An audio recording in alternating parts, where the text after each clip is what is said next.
नमस्कार प्रिय विद्यार्थियों, आप सभी का स्वागत है आपके अपने YouTube channel Shukla study point में। और आप सभी लोगों ने इससे पहले क्लास 1 देखा था, जिसमें हमने 52 नंबर क्वेश्चंस तक बता दिया था। इंग्लिश लिटरेचर बीए के 4th सेमेस्टर के बारे में क्वेश्चन पेपर सॉल्व करवा रहा था।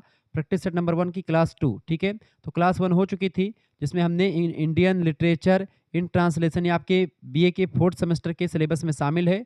2025 का क्वेश्चन पेपर मैं इसको सॉल्व करवा रहा था। तो ये सारे क्वेश्चन मैंने सॉल्व करवा दिए थे, 1 से लेकर के 52 तक क्वेश्चन सॉल्व हो चुके थे क्लास 1 में। अब क्लास 2 के अंतर्गत हम लोग चर्चा करेंगे, ठीक है। 53 नंबर से लेकर के 100 नंबर क्वेश्चंस तक। तो आइए एक-एक क्वेश्चंस को मैं बारीकी के साथ समझता हूँ। English literature BA 4th semester सभी विश्वविद्यालयों के लिए इंपॉर्टेंट लेक्चर, ये बात आप ध्यान रखेंगे, ठीक है। तो सब कुछ आपको मिलता रहेगा, सब कुछ बताने का प्रयास भी मैं कर रहा हूँ, समझा करके आगे बढ़ूँगा और बहुत ही बारीकी के साथ चीज़ों को बताते हुए आगे बढ़ेंगे, ठीक है। 53 नंबर क्वेश्चंस आपका आ चुका बेटा। How does Mahasweta Devi depict tribal women in the Hunt? प्रश्न आपसे क्या पूछा, 53 नंबर क्वेश्चंस का क्या पूछा रहा है, फटाफट से आप बताने का प्रयास करेंगे। 53 नंबर क्वेश्चंस आपसे क्या करे बाबू, फटाफट से आप बताने का प्रयास करें। वीडियो को लाइक कर दीजिएगा, चैनल पर अगर नए हैं तो सब्सक्राइब कर दीजिए। 53 नंबर क्वेश्चंस, बिल्कुल राइट आंसर आपका आ चुका है 53 नंबर का। बताएंगे, सभी लोग बताने का प्रयास करेंगे। प्रश्न क्या पूछा जा रहा है 53 नंबर का, बताइए बाबू। बिल्कुल इसका करेक्ट आंसर हो जाएगा सी ऑप्शन आपका। सी ऑप्शन वाला बिल्कुल करेक्ट आंसर है। A strong, independent and capable of resistance.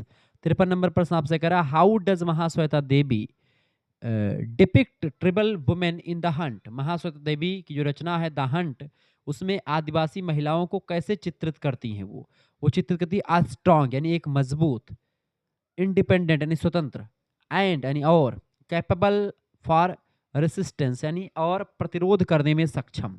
Option number इसका सी करेक्ट आंसर हो जाएगा। द हंट की नायिका मैरी टोप्पो हैं, और मैरी टोप्पो एक सशक्त पात्र हैं जो कि शोषण के खिलाफ खुद स्टैंड लेती है और शिकारी का शिकार भी करती है, और वो एक जो है एक आदिवासी महिला के रूप में है। अगला 54 नंबर क्वेश्चन आपका आ चुका है, फटाफट से आप देखने का प्रयास करेंगे। 54 नंबर क्वेश्चन से, what message does the hunt convey about patriarchy? बताएं 54 नंबर क्वेश्चन आपसे क्या कह रहा है, what is the central theme of? प्रश्न क्या पूछा रहा है आपसे 53 के बाद में 54 नंबर क्वेश्चन आपसे क्या कह रहा है बाबू?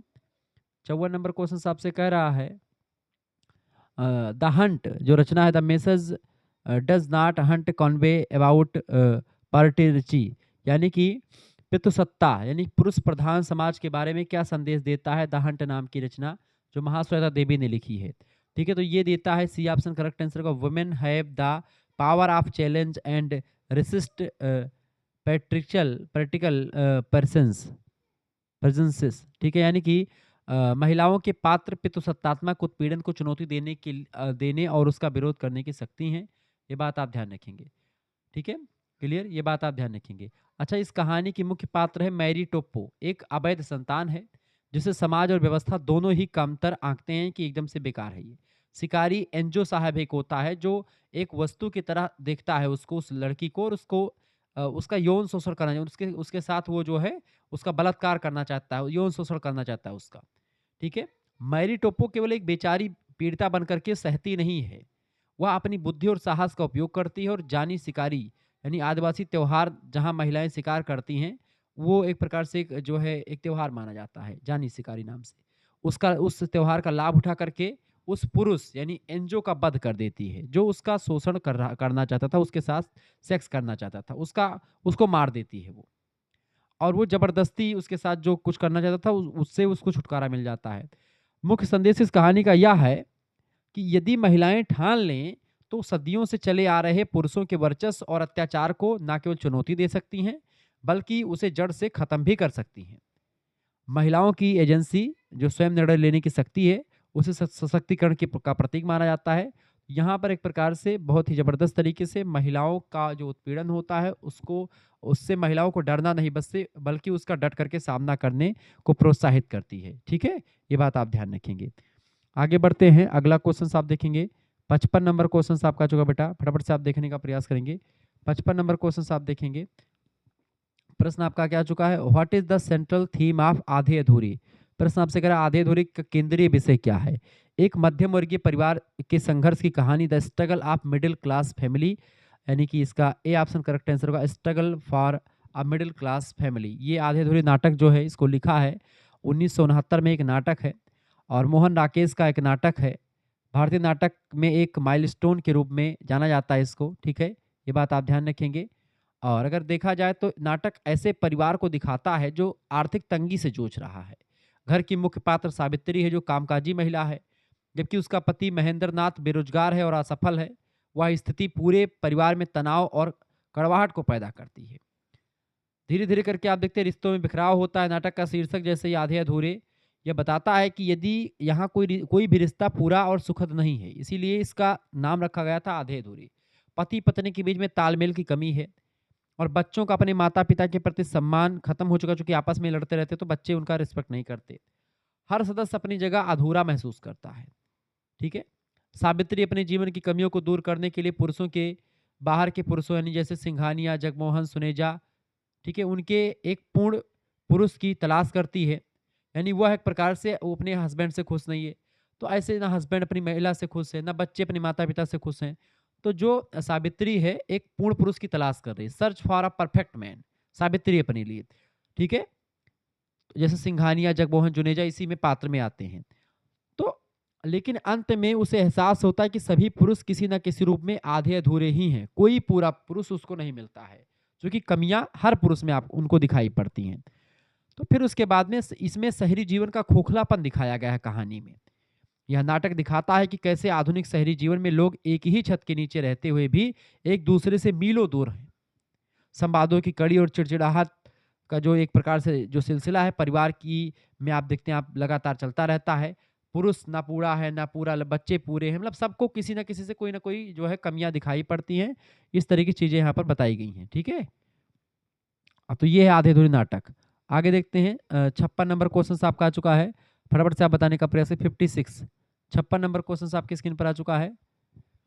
56 नंबर क्वेश्चन आपका आ चुका बेटा, who is the protagonist of the आप दे रचना, मतलब कि आप आधे अधूरी, यानी आधे अधूरी जो नाटक है उसका जो मुख्य पात्र या नायिका वो कौन है। नायिका इसकी है सावित्री। सावित्री जो है इसकी नायिका है या मुख्य पात्र में आती है, ठीक है। और आपको बता दूं कि इसी के इर्द गिर्द कहानी पूरी की पूरी सावित्री के इर्द गिर्द ही घूमती रहती है। सावित्री जो है ये मुख्य पात्र के रूप में आती है। सेंट्रल ऑफ द स्टोरी की अगर बात करें तो नाटक की शुरुआत में से अंत तक सावित्री ही धुरी रहती है कहानी की। इसके पति का नाम है महेंद्र नाथ, बेटा का नाम है अशोक, बेटी का नाम है बिन्नी और किन्नी। बेटियां बिन्नी और किन्नी दो बेटियां हैं, एक अशोक नाम का बेटा है, महेंद्र नाथ इसका पति है और ये सावित्री इसका नाम है, ठीक है। इसी पूरी परिवार की कहानी है। बाहरी पुरुष में जैसे सिंघानिया, जगमोहन, जुनेजा ये जुड़े हुए हैं, जिसकी तलाश करती है कौन, सावित्री। एक कामकाजी महिला है, वर्किंग वुमेन है। सावित्री एक मध्यम वर्गीय कामकाजी महिला है जो पूरे घर का आर्थिक बोझ उठाती है। वह अपने बेरोजगार पति और बिगड़ते बच्चों की बीच फंसी हुई है, क्या संभाले क्या करे, ठीक है, पूर्णता की तलाश में है, ठीक है। तो सावित्री क्या करती है, एक पूर्ण पुरुष की तलाश करती है। उसे लगता है कि उसका पति जो है अधूरा है, आधा अधूरा है। वह इसकी कमी को पूरा करने के लिए अन्य पुरुषों की पूर्णता को खोजती है, लेकिन बाद में उसको कोई पूरा पुरुष नहीं मिलता है। सावित्री का चरित्र बहुत ही जटिल है।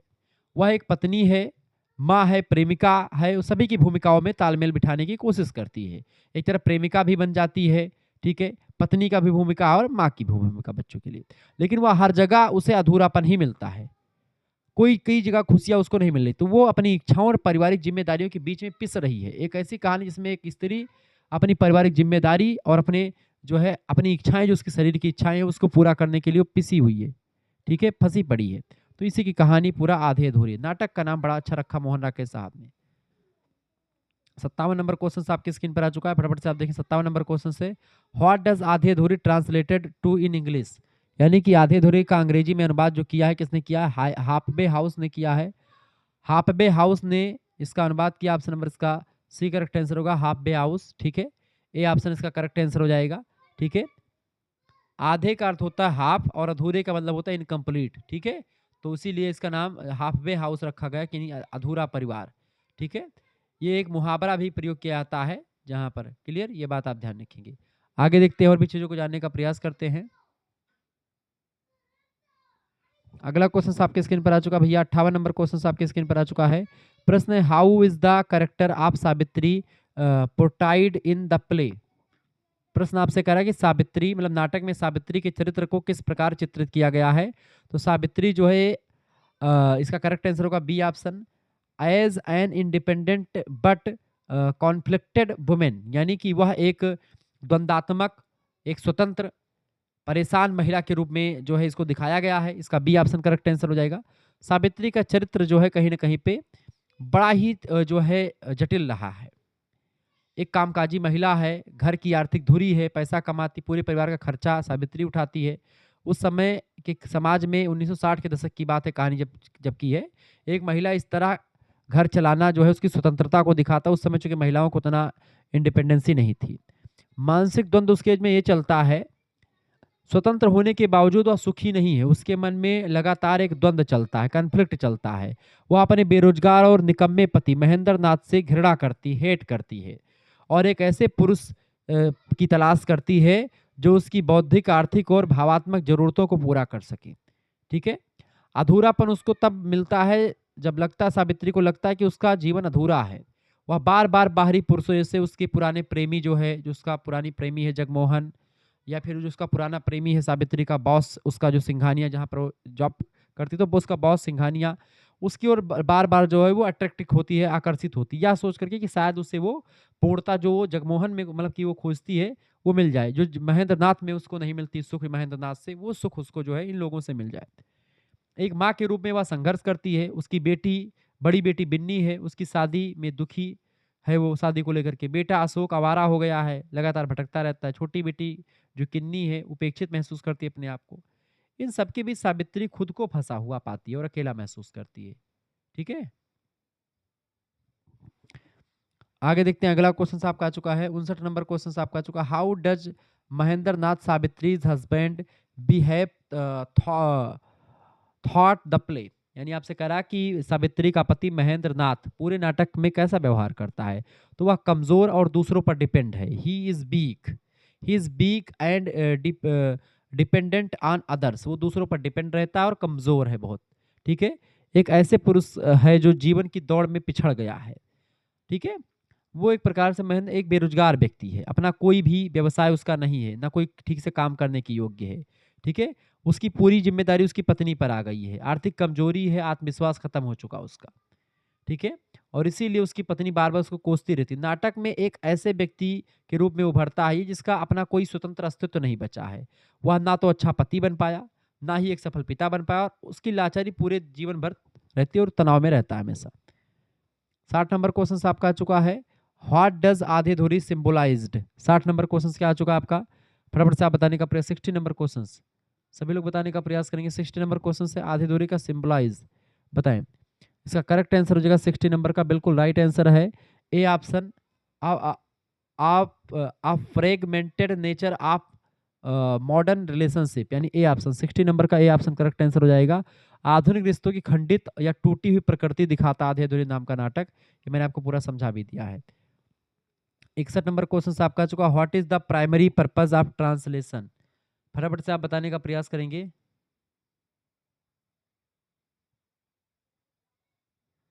तो what is the primary purpose of translation, translation का जो मुख्य उद्देश्य है, प्राइमरी उद्देश्य है वो क्या है, फटाफट से आप बताने का प्रयास करेंगे। इसका राइट आंसर क्या हो जाएगा, सभी लोग बताने का प्रयास करेंगे बेटा।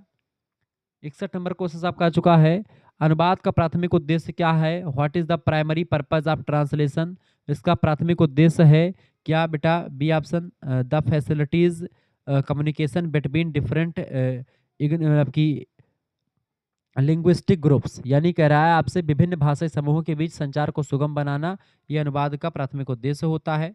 62 नंबर क्वेश्चन आपका चुका, व्हिच एंशिएंट इंडियन टेक्स्ट, कौन सा भारतीय ग्रंथ was among the first to be translated into multiple languages, यानी कि कौन सा प्राचीन भारतीय ग्रंथ कई भाषाओं में अनुदित होने वाला पहले ग्रंथों में से एक था। तो थी भगवत गीता। ऑप्शन नंबर इसका सी करेक्ट आंसर हो जाएगा। भगवत गीता विश्व की कई भाषाओं में बहुत पहले से अनुवाद कर लिया गया, जिससे भारतीय दर्शन पूरी दुनिया में फैल गया। 63 नंबर क्वेश्चन आपका आ चुका है, who is the credited with translating the Bhagavad Gita into English for the first time. प्रश्न आपसे कह रहा है कि पहली बार भगवत गीता का अंग्रेजी अनुवाद करने का श्रेय जो है वो किसको दिया जाता है।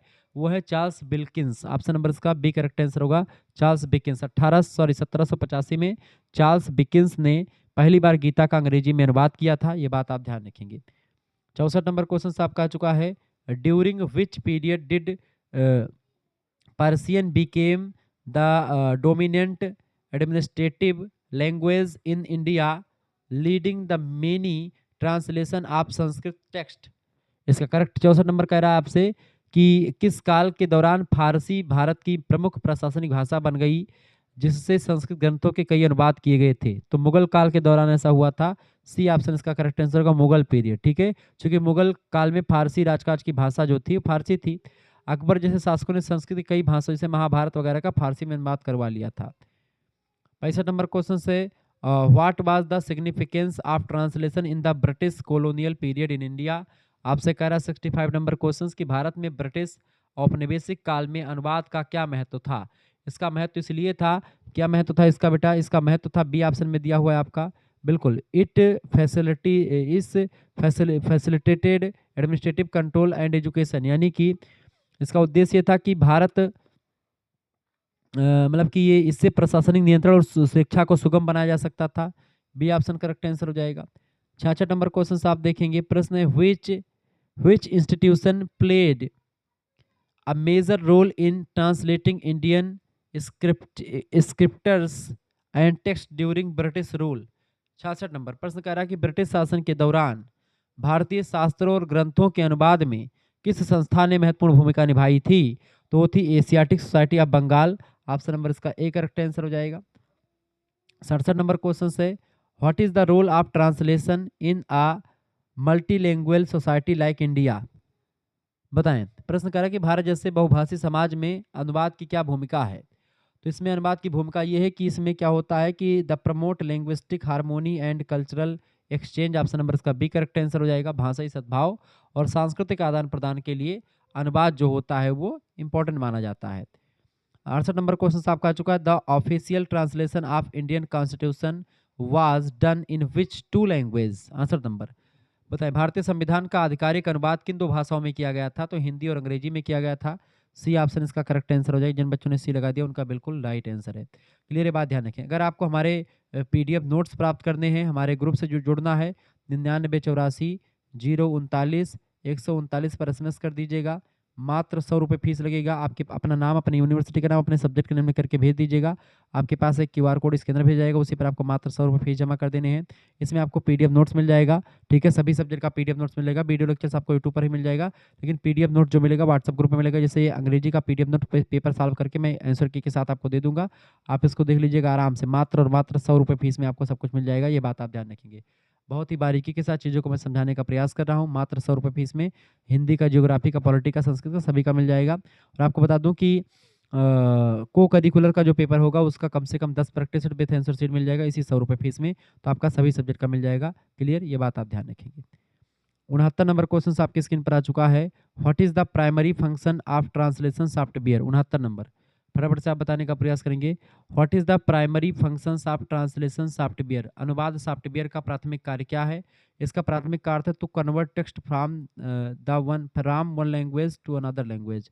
B option. ठीक है, प्रश्न क्या कह रहा है कि एक भाषा से दूसरी भाषा में पाठ को परिवर्तित करना ही अनुवाद कहलाता है। 70 नंबर क्वेश्चन से, which of the following is an example of a machine translation tool. 70 नंबर निम्नलिखित में से कौन सा मशीन अनुवाद का टूल का एक उदाहरण है। तो गूगल ट्रांसलेटर। ऑप्शन नंबर इसका बी करेक्ट आंसर हो जाएगा।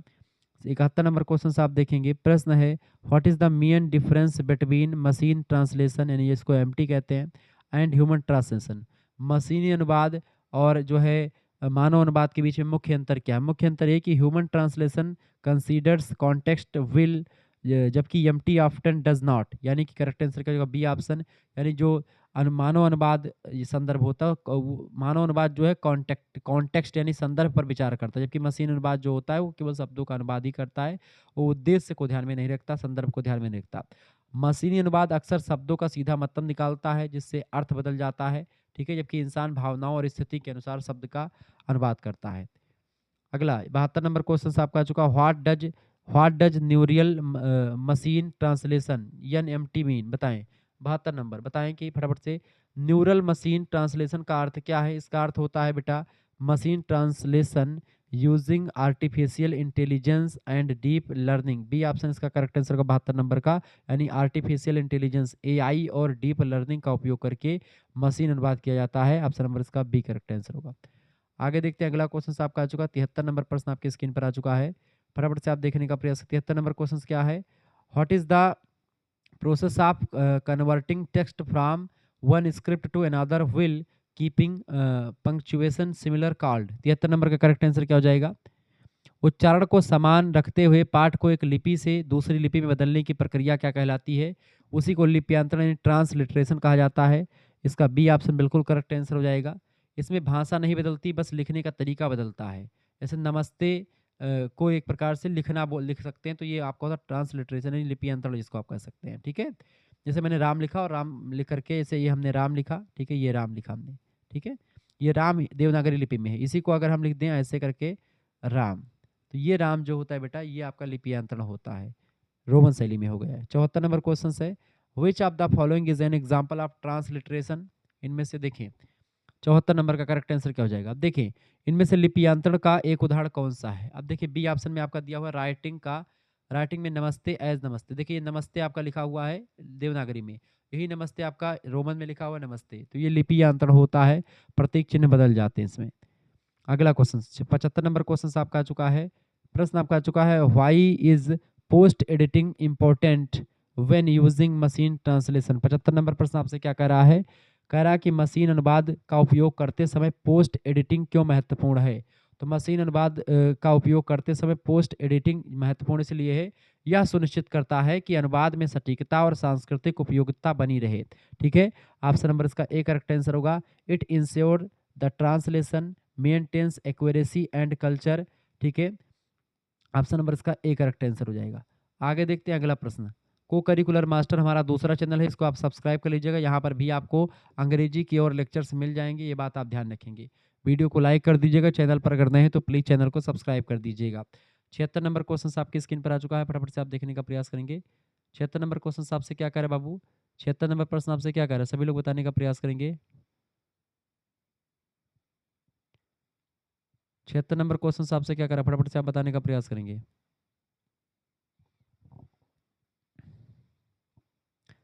76 नंबर क्वेश्चन आपसे कह रहा है कि what major issues does Amrita Pritam highlight thought Pinjar. यानी आपसे कह रहा है कि अमृता प्रीतम पिंजर नाम की रचना के माध्यम से किस मुद्दे को उजागर करती हैं? तो ये विभाजन के दौरान महिलाओं की जो दुर्दशा है। ठीक है, B option the the flight of women during partition. B option Bharat Pakistan के विभाजन के समय महिलाओं के साथ जो हिंसा हुई, जो अपहरण हुआ उनका, उसी के सामाजिक बहिष्कार को इसमें दिखाया गया है। इसका बी ऑप्शन करेक्ट आंसर हो जाएगा। 77 नंबर क्वेश्चन आपका आ चुका है। What does Puro's transformation in Pinjar signify. यानी आपसे कह रहा है प्रश्न कि पिंजर में जो पूरो नाम की जो पात्रा है, तो पूरो इसमें मुख्य पात्रा है, तो पिंजर में पूरो का परिवर्तन क्या दर्शाता है? तो पूरो का परिवर्तन जो होता है हर एक्सपेंटेंस ऑफ फेट एंड रेजिलियंस, यानी कि भाग्य की स्वीकृति और लचीलापन या सहनशीलता दिखाता है। पूर्व अपनी बदलती हुई परिस्थितियों के साथ तालमेल बिठाती है और एक मजबूत व्यक्तित्व बनकर के उभरती है। इसका ए ऑप्शन करेक्ट आंसर हो जाएगा। अगला क्वेश्चन आप देखेंगे 78 नंबर क्वेश्चन आपका आ चुका है। How does Rashida's character evolve evolve thought Pinjar. 78 number आपसे कह रहा है कि पिंजर में रसीदा का चरित्र कैसे विकसित होता है? तो पिंजर में रसीदा का चरित्र विकसित होता है, बी ऑप्शन यानी he became more more compassionate and regret his action. यानी 78 नंबर का बी करेक्ट आंसर हो जाएगा। ही बिकेम्स मोर, यानी कि वह अधिक दयालु हो जाता है और अपने कार्यों पर पछताता है। ठीक है, करेक्ट आंसर जो रसीद होता है, इसका करेक्ट आंसर क्या हो जाएगा? B option. रसीद जो है, रसीदा जिसने शुरुआत में पूरो का अपहरण किया था, बाद में उसके प्रति संवेदनशील हो जाता है और उससे प्यार भी करने लगता है, जिसने उसको अगवा किया था, जिसने अपहरण किया था। अगला क्वेश्चन आपका आ चुका 69 नंबर क्वेश्चन है। How does Pinjar portray the concept of owner is in traditional society. 79 number का प्रश्न क्या हो जाएगा आपका, बताएंगे। पिंजर पारंपरिक समाज में इज्जत या सम्मान की अवधारणा को कैसे चित्रित करता है? तो ये एक प्रकार से कठोर प्रणाली के रूप में जो महिलाओं पर अत्याचार करती है। As the rigid system the oppress women, B option इसका करेक्ट आंसर हो जाएगा। जिन बच्चों ने बी, नाटक दिखाता है कि सम्मान के नाम पर परिवार अपनी ही बेटियों को स्वीकार करने से मना कर देता है। अगला क्वेश्चन आपके स्क्रीन पर आ चुका है। 80 नंबर क्वेश्चन आपके स्क्रीन पर आ चुका है। प्रश्न है भैया, what happens to Puro at at the end of Pinjar. 80 नंबर बताएंगे। पिंजर के अंत में पूरो का क्या होता है? तो पिंजर नाम की रचना के अंत में इसका जो होता है, C refers to refuse to return and stays with Rashida, यानी वह वापस जाने से मना कर देती है और रसीदा के पास साथ में रहती है। जब उसे अपने परिवार के पास लौटने का मौका मिलता है तो वो मना कर देती है, क्योंकि अब उसका जीवन और पहचान रसीदा के साथ जुड़ चुकी है। तो इसका बी ऑप्शन करेक्ट आंसर हो जाएगा, पूरो और रसीदा साथ में रहते हैं। 81 नंबर क्वेश्चन आपका आ चुका है। Apart from Pinjar what is another prominent theme in Amrita Pritam's stories. प्रश्न आपसे कह रहा है कि पिंजर के अलावा अमृता प्रीतम की कहानियों का दूसरा प्रमुख विषय क्या रहा है? तो उन्होंने वुमेन्स स्ट्रगल एंड आइडेंटिटी, यानी कि उन्होंने महिलाओं के संघर्ष और उनकी पहचान पर जो है काफी सारे उपन्यास या काफी सारी रचनाएं लिखी हैं अमृता प्रीतम ने। 82 नंबर क्वेश्चन आपका आ चुका, how does Amrita Pritam's Pinjar compare to other partition literature. प्रश्न आपसे कह रहा है 82 नंबर प्रश्न आपसे क्या कह रहा है कि अमृता प्रीतम की पिंजर जो रचना है अन्य विभाजन साहित्य की में तुलनात्मक रूप में से कैसी है? तो तुलनात्मक रूप से कैसी है? ये है it uniquely explores partition from a women's perspectives, यानी कि यह विशिष्ट रूप से एक महिला के दृष्टिकोण से विभाजन की पड़ताल करती है। इसका बी ऑप्शन बिल्कुल करेक्ट आंसर होगा। 83 नंबर क्वेश्चन है, what is the central theme of Jaishankar Prasad Aansu, यानी कि आंसू नाम की जो रचना जयशंकर प्रसाद की, उसकी मुख्य थीम क्या है? Pain and suffering in life.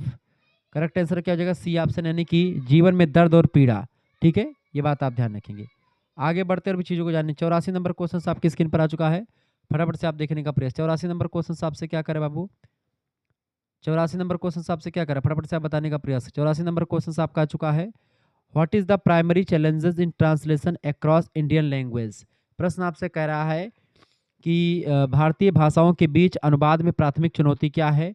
इसमें प्राथमिक चुनौती होती है आपका loss of culture and contextual meaning, यानी कि कभी कभी क्या होता है सांस्कृतिक और संदर्भ नहीं समझ में आता है। तो ऐसे में मशीनी अनुवाद करते समय आपको संस्कृति और संदर्भ क्या किस कॉन्टेक्स्ट में कहा गई कोई बात और कौन से कल्चर को और कंटेक्स्ट को समझना बड़ा जरूरी है। बी ऑप्शन करेक्ट आंसर होगा। 85 नंबर क्वेश्चन से, which of the following modern institution in dedicated to the promotion of translation in India. प्रश्न कह रहा है कि प्रश्न है कि निम्नलिखित में से कौन सा आधुनिक संस्थान भारत में अनुवाद को बढ़ावा देने के लिए समर्पित है? तो वो है राष्ट्रीय अनुदान mission, national Translation mission. A option इसका करेक्ट आंसर हो जाएगा। आगे बढ़ते हैं। 86 नंबर क्वेश्चन से, what is the impact of translation on Indian literature. 86 number, what is the impact of translation on Indian literature. भारतीय साहित्य पर अनुवाद का क्या प्रभाव है? तो भारतीय साहित्य पर अनुवाद का प्रभाव यही है कि यह क्षेत्रीय साहित्य को व्यापक दर्शकों तक सुलभ बनाता है, यानी A option correct answer. It takes regional literature accessible to the wider audience, बिल्कुल राइट आंसर है इसका ये ऑप्शन। 87 नंबर क्वेश्चन से, in which year was the National Translation Mission NTM launch in India. मतलब 87 नंबर प्रश्न है आपसे, भारत में राष्ट्रीय अनुवाद मिशन की शुरुआत या किस वर्ष से हुई है? तो 2008 से हुई है, ज्ञान के प्रसार के लिए। बी ऑप्शन इसका बिल्कुल राइट आंसर हो जाएगा। चलिए अगला 88 नंबर क्वेश्चन आपका आ चुका बाबू। 88 नंबर क्वेश्चन आपका, what is the primary characteristics of literal translation. 88 number फटाफट से आप बताएंगे, what is the primary characteristics of literal translation. शाब्दिक अनुवाद की प्राथमिक विशेषता क्या है? इसकी प्राथमिक विशेषता शब्द दर शब्द अनुवाद पर ध्यान केंद्रित करता है। ये option, it focused on word for word translation. अगला क्वेश्चन आपका आ चुका है, 89 नंबर प्रश्न है, free translation is also known as, 89 number, फटाफट से आप बताएंगे। Free translation is also known as, मुक्त या स्वतंत्र अनुवाद को इस नाम से भी जाना जाता है, किस नाम से? तो बताएंगे, भाव से भाव अनुवाद, यानी sense for sense translation. C option correct answer हो जाएगा। अगला 90 नंबर क्वेश्चन आपका आ चुका है, प्रश्न 90 नंबर क्वेश्चन आपसे क्या करे बेटा, व्हाट इज अ की advantage of free translation over literal translation. 90 number प्रश्न आपसे कह रहा है कि शाब्दिक अनुवाद की तुलना में स्वतंत्र अनुवाद का मुख्य लाभ क्या है? इसका लाभ ये है कि यह सुनिश्चित करता है, क्या सुनिश्चित करता है कि अर्थ स्पष्ट और सांस्कृतिक रूप से उपयुक्त हों, यानी कि it ensure the meaning and clear of and culture appropriate. 91 number question से, when is literal translation commonly used. 91 number question क्या आपसे पूछा गया है, शाब्दिक अनुवाद आमतौर पर कब उपयोग किया जाता है? तो कानूनी और तकनीकी दस्तावेजों में, in legal and technical documents. B option इसका बिल्कुल राइट आंसर हो जाएगा। आगे देखते हैं अगला क्वेश्चन, 92 नंबर प्रश्न आपका आ चुका है, which of the following themes is not present in Amritsar Aa Gaya. 92 number question आपका क्या आ चुका है, which of the following themes is not present in Amritsar Aa Gaya. Amritsar Aa गया में निम्नलिखित में से कौन सा विषय मौजूद नहीं है? तो पर्सनल एम्बिशन मौजूद नहीं, व्यक्तिगत महत्वाकांक्षा नहीं मौजूद है, बाकी सब मौजूद हैं। ठीक है, भारत के विभाजन के दौरान सांप्रदायिक हिंसा और मानवीय पीड़ा पर आधारित है। क्लियर। 93 नंबर क्वेश्चन से, what does the train journey symbolized in Amritsar Aa Gaya, यानी कि अमृतसर आ गया में ट्रेन यात्रा किसका प्रतीक है? तो ये विभाजन के शरणार्थियों के विस्थापन और आघात का प्रतीक है। सी ऑप्शन करेक्ट आंसर हो जाएगा, the displacement and trauma of partition refugees. अगला 94 नंबर प्रश्न आपका आ चुका है, what is the primary theme of Mahasweta Devi's the Hunt. प्रश्न आपसे कह रहा है कि द हंट महाश्वेता देवी की जो रचना है उसका मुख्य विषय क्या? उसका मुख्य विषय है महिला सशक्तिकरण और प्रतिरोध, women empowerment and resistance. A option इसका बिल्कुल राइट आंसर हो जाएगा। 95 नंबर क्वेश्चन आपसे पूछा गया है, who is the protagonist of the Hunt. The Hunt नाम की रचना मुख्य पात्र कौन है? इसकी रचना है मैरी ओरांव नाम की एक आदिवासी रचना है, मैरी ओरांव। ठीक है, अ ट्रिबल women Mary Aron. B option इसका बिल्कुल करेक्ट आंसर हो जाएगा। अगला क्वेश्चन आपका आ चुका है, 96 नंबर क्वेश्चन आपका चुका बेटा, प्रश्न है, इन विच रीजन्स द हंट सेट। बताएं, 96 नंबर क्वेश्चन आपसे पूछा गया, द हंट किस क्षेत्र में आधारित है? तो द हंट जो है ये झारखंड का छोटा नागपुर का जो पठार है आदिवासी इलाका, वहां पर Jharkhand Chota Nagpur tribal region. Option number इसका सी करेक्ट आंसर हो जाएगा। 97 नंबर क्वेश्चन आप देखें बेटा, 97 नंबर क्वेश्चन है, what kind of operation is deficit in the Hunt. 97 number प्रश्न आपसे कह रहा है कि द हंट में किस प्रकार के उत्पीड़न को दिखाया गया है? तो लिंग आधारित उत्पीड़न को, जेंडर बेस्ड एक्सप्लॉयटेशन को दिखाया गया है। सी ऑप्शन इसका बिल्कुल राइट आंसर हो जाएगा। 98 नंबर क्वेश्चन आपका आ चुका है, what happens when a rich outsider tries to exploit Mary Oraon. 98 number question आपसे पूछा जा रहा है कि जब कोई अमीर बाहरी व्यक्ति मैरी उरांव का शोषण करने की कोशिश करता है तो क्या होता है? तो ऐसे होने पर जानते क्या होता है, वह बदला लेती है और अपनी शक्ति वापस प्राप्त करती है। सी टेक्स, इसका करेक्ट आंसर क्या हो जाएगा? C option. ठीक है, C takes revenge and reclaims her power. 99 number question से, what festival what festivals is significance in the hunt. 99 number प्रश्न आपसे कह रहा है कि द हंट में कौन सा त्योहार महत्वपूर्ण है? तो एक आदिवासी त्योहार आता है, ठीक है, जिसको बोलते हैं सरहुल नाम का त्योहार, सरहुल और ट्राइबल फेस्टिवल। ऑप्शन नंबर इसका करेक्ट आंसर क्या हो जाएगा? C option. अगला लास्ट क्वेश्चन आपका 100 नंबर प्रश्न आपका आ चुका है, what is the major literary technique used in the hunt. 100 number प्रश्न आपसे कह रहा है, द हंट में उपयोग की गई एक प्रमुख साहित्यिक तकनीक इनमें से कौन सी है? वो कौन सी तकनीक है बेटा? प्रतीक और यथार्थवाद, यानी कि symbolism and realism. C option इसका बिल्कुल राइट आंसर हो जाएगा। इस तरीके से 100 एमसीक्यू उसको आपने देखा और इसका आंसर की भी यहाँ पर मैंने आपको दे दिया। ये बात आप ध्यान रखेंगे, सभी विश्वविद्यालयों के लिए बहुत महत्वपूर्ण है। और वीडियो को लाइक कर दीजिएगा, चैनल पर नए हैं तो सब्सक्राइब कर दीजिएगा, सभी बच्चों के लिए बहुत ही महत्वपूर्ण है। अगर आपको 4th सेमेस्टर का पीडीएफ नोट्स प्राप्त करना तो आप पीडीएफ नोट्स प्राप्त कर सकते हैं 99 84 039 139 इस नंबर पर आप व्हाट्सएप पर एसएमएस कर दीजिएगा अपना नाम, यूनिवर्सिटी का नाम, सब्जेक्ट के नेम, और आपके पास एक जैसे भेजेंगे क्यूआर कोड भेजा उसी पर आपको 100 रुपये फीस जमा कर देनी है। ये फीस खुद भी जमा कर सकते हैं, किसी दूसरे से भी जमा करवा सकते हैं आप। मात्र 100 रुपये फीस में आपको क्या क्या मिल जाएगा, पीडीएफ नोट्स आपको मिल जाएगा। वैसे अगर वीडियो लेक्चर्स आपको देखना है तो यूट्यूब पर भी हमारे चैनल पर वीडियो लेक्चर्स आप देख पाएंगे, लेकिन जो आपका को वो मिलेगा, आपको मिल जाएगा क्या नाम है, जो आपको पीडीएफ नोट्स मिलेगा व्हाट्सएप ग्रुप में मिलेगा, वहीं पर आपको सब कुछ मिलेगा। ठीक है, तो आप सभी लोग जुड़ सकते हैं। मिलते हैं फिर नेक्स्ट वीडियो में, तब तक के लिए जय हिंद जय भारत। आप सभी का बहुत बहुत धन्यवाद। वीडियो को लाइक कर दीजिएगा, चैनल पर नए हैं तो सब्सक्राइब कर दीजिएगा। सभी विश्वविद्यालय के महत्वपूर्ण है। तो इसका क्लास 1 इससे पहले मैंने दे दिया था, क्लास 2 तो 50 क्वेश्चन क्लास 1 में, 52 क्वेश्चन, और इनमें 48 क्वेश्चन हमने क्लास 2 में देखा। मिलते हैं फिर नेक्स्ट वीडियो, तब तक के लिए जय हिंद जय भारत। आप सभी को बहुत बहुत धन्यवाद।